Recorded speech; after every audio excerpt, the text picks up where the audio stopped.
So I watched Atlas. Jennifer Lopez, Simu Liu, and Sterling K. Brown.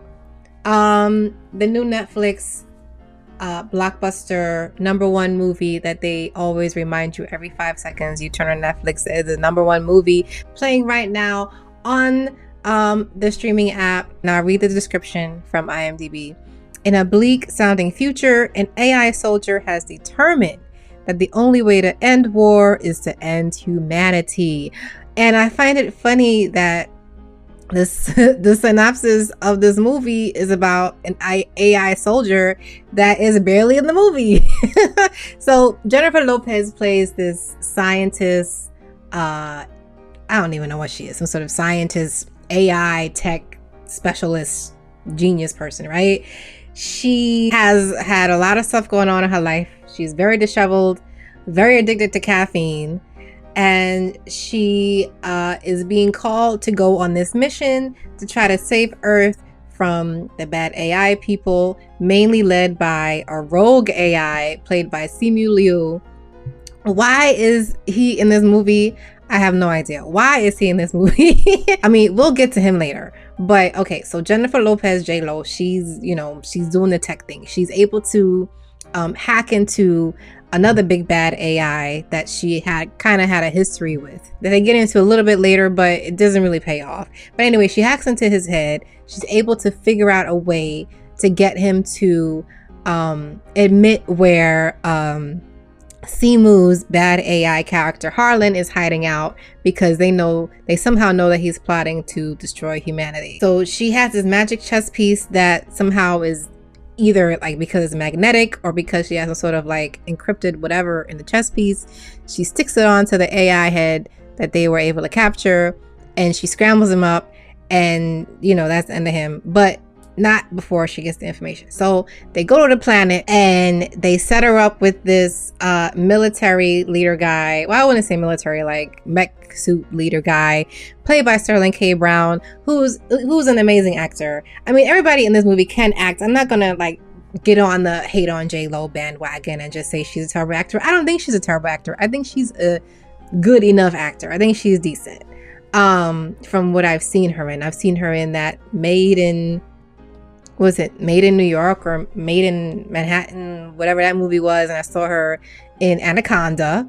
You're gonna get us all killed. Like that line, no one else could deliver that line. You're gonna get us all killed. Like, it's classic. So I think she's all right. I mean, she's a servable actress. So where was I with this movie? Yeah, so they're at the planet thing. Sterling K. Brown is leading his tech team, and she walks in all, handing out books to people, and they're like, we don't read books anymore. Like, why are you giving out books? And she explains to them that she wants them to read the manuals because she doesn't trust tech. She doesn't trust AI. She says you can't trust any AI. And she tells them to remove these Neuralinks that they have in their ear that they're used to control their mech suits. So they take them out, they read the manual, I guess. So they come up with this plan to sort of invade Harlan's headquarters on this strange alien planet.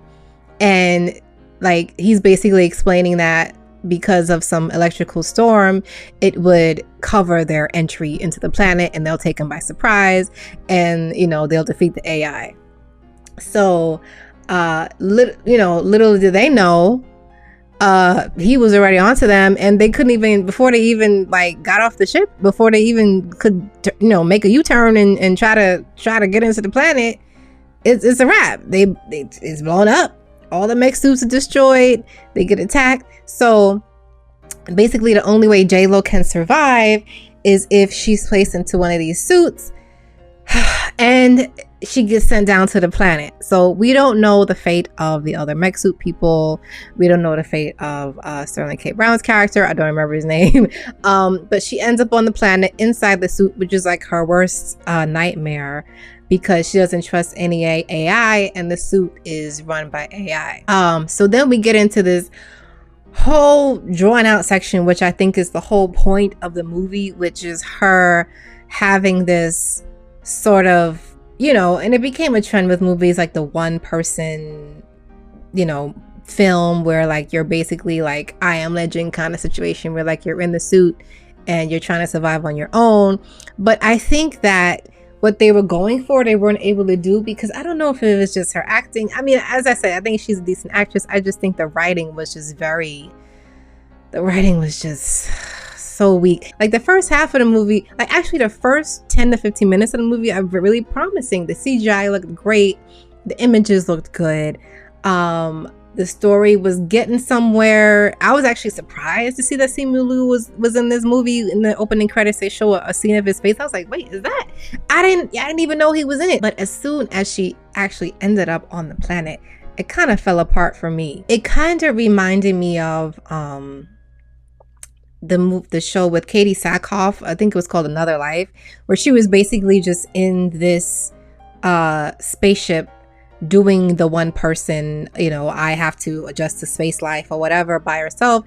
But I think there are nuances to how Katie acts versus what J-Lo is able to do. Like Katie Sackhoff pulls it off because she has that experience, she has that gravitas in her acting where she can have the different levels, have the different vulnerabilities, but also come across as a strong character, versus J-Lo, who just, I'm not going to bash her acting. I don't think she's a bad actress. I just think that the direction wasn't that good. They sort of directed her to act more frantic, and like she's shaking her head, like she's always shaking her head. She's begging for coffee every minute she can get. They sort of pushed her in the more like neurotic sort of, over dramatic direction, as opposed to like someone who actually has, issues with AI, like deep-seated issues with AI for some reason.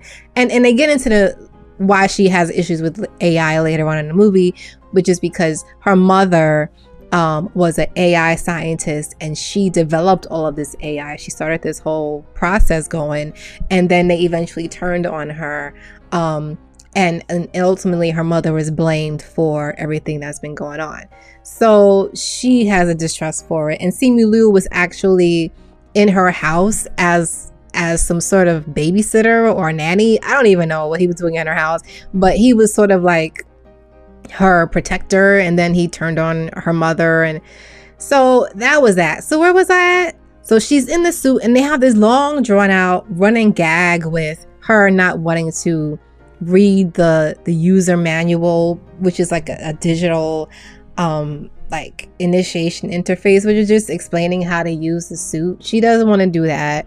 She doesn't want to like open up to the AI, and they have this long thing where she has to like open up to him, and his name is Smith, by the way. She has to open up to him to have them sort of sync so she can more easily operate the mech suit. So this whole thing, the majority of the movie is just her and Smith. I guess they're supposed to be bonding, but it really just comes across as, she's in a green screen and she's doing all this stuff. Like it doesn't translate into anything that will affect you emotionally. So she's in the thing. They have this long drawn out thing. She eventually gives in and reads the user manual, and then they could sync up. She gets attacked by some of the AI that's on the planet. Somehow they're able to find her wherever she goes. Because she's trying to get to some sort of escape pod to get her off of the planet. She can't get there. She gets taken by Harlan's group. And what happens after that? So she gets taken, and like, I don't know. Like for me, the last like quarter of the movie was just terrible. Like you could just tell they rushed it. It was just, the scenery had no depth to it. It was no scenery. Simu Liu comes out at the end, and he's literally in the movie for, I guess all in total, maybe 10 or 15 minutes. And that's being generous. I think he literally only had like 5 or 6 lines this whole entire movie. He could have did his whole role remotely, and it would have made a difference. I don't even know why they cast him in this movie. I'm sure they paid a pretty penny to get him in this role, where they could have just saved some money and just got anybody else. And it's just like, it just shows like if you can have like all the best acting, but if you don't have good writing or good direction or good idea of where you want to go with the story, it doesn't matter. And to me, like the ending just dropped the ball. Like she was able to just defeat Harlan, And then they find her, and then that's it. And then her and Smith were able to, she was able to rebuild Smith. And like they played the ending where we're supposed to feel some sort of emotional tug when her and Smith sort of have to, like, I guess, part ways, but you don't feel it. Just the ending was just not it. And I'm not gonna, once again, I'm not gonna jump on the, you know, hate on J-Lo bandwagon, because I think she's a decent actor. I just think that the movie itself was just struggling a lot. So anyway, if you saw Atlas, what do you think? What did you think? Did you enjoy it? I watched it. I mean, it's watchable. It's not terrible, but it's not good. And yeah, let me know what you think, and I will see you another time. Peace.